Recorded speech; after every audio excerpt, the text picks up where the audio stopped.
On Aditya Birla Group's top executives say AB Nuvo Grasim merger to be completed in the next few months.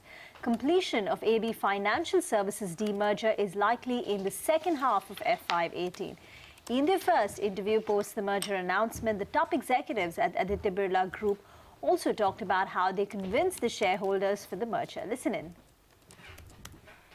I think really what we did was explain the rationale of the transaction, why it made sense and why it's a good thing actually for shareholders, and I think that's what you saw ultimately in the results. But I'm sure Sushil can add more light to that. Sushil, did you promise them a better dividend policy? I mean, was any inducement required really, or? So I think, in some form, when we kind of announced this transaction, it was a little misunderstood, and possibly we also didn't do a good job of communicating our rationale properly. So we reached out to the people, reached out to most of the investors, and kind of gave rational reasons why this makes sense from a long-term point of view. And I think shareholders did understood our point of view, and in the process we also kind of did few things which eventually kind of takes care of investors, safety from a return perspective. So we did dividend policy announcement. There was a increase in FI limit in the Grasim. Now it goes up to 49%. We had a split of the shares. So all these corporate action also in some form helped creating better liquidity, better participation from the shareholders. Okay, but ultimately it was the cash in Grasim which investors like very much.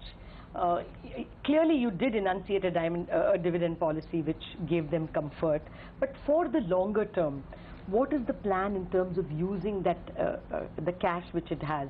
A lot of your businesses, Idea, Ultratech Cement, all of them need the money for expansion, and the money is with Grasim. So how do you plan to use that? So Grasim, or as a Aditya Birla Group, I would say that we are normally very careful in our capital allocation policies, and where we believe there is a growth and there is a long-term sustainability of the returns from a shareholder's point of view, or better returns, I think we put our money there.